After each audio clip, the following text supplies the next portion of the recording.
Vær hilset, mine kære disciple. Jeg har noget vigtigt, jeg vil fortælle jer.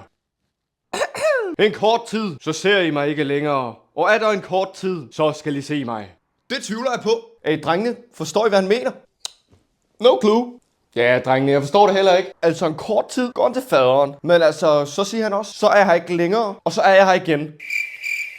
Jeg tror så overhovedet ikke, jeg fatter det. Det kan være, han forklarer det. Lad os lige krydse fingre for, at han forklarer det, fordi jeg forstår det virkelig ikke. Jeg ved allerede, hvad I tænker. Hvad mener manden med at sige dette? Så lad mig lige forklare. I skal komme til at være ked af det, mens verden omkring jer er glade. I skal sørge, og verden skal juble. Men jeg lover jer, en dag, så skal jeres sorg blive vendt til glæde. Lad mig stille det op sådan her for jer. Når du er ude og løbe en tur, så er det hårdt, og du er ked af det, og det gør ondt i dine ben. Men når du kommer hjem, så føler du glæde over, at du gjorde det. På samme måde som man glemmer, hvor hårdt det var at løbe, når man kommer hjem. På samme måde er det med dette.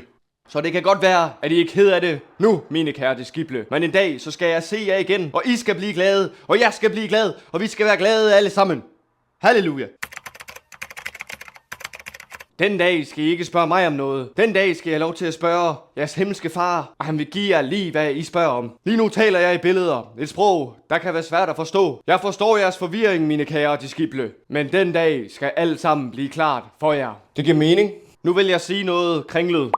Den dag skal I bede mit navn, og jeg siger ikke til jer, at jeg vil bede til faderen for jer. For faderen selv elsker jer, fordi I elsker mig og tror, at jeg er udgået fra faderen. Jeg er udgået fra faderen, og jeg er kommet til verden. Jeg forlader verden igen, og jeg går til faderen. Så altså kort fortalt, mine kære disciple, jeg er kommet oppe fra himlen, fra Gud, kommet ned til jer, har været sammen med jer, og nu vil jeg gå tilbage til himlen, op til Gud.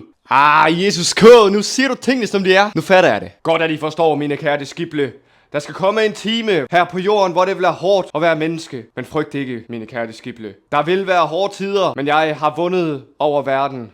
Peace out.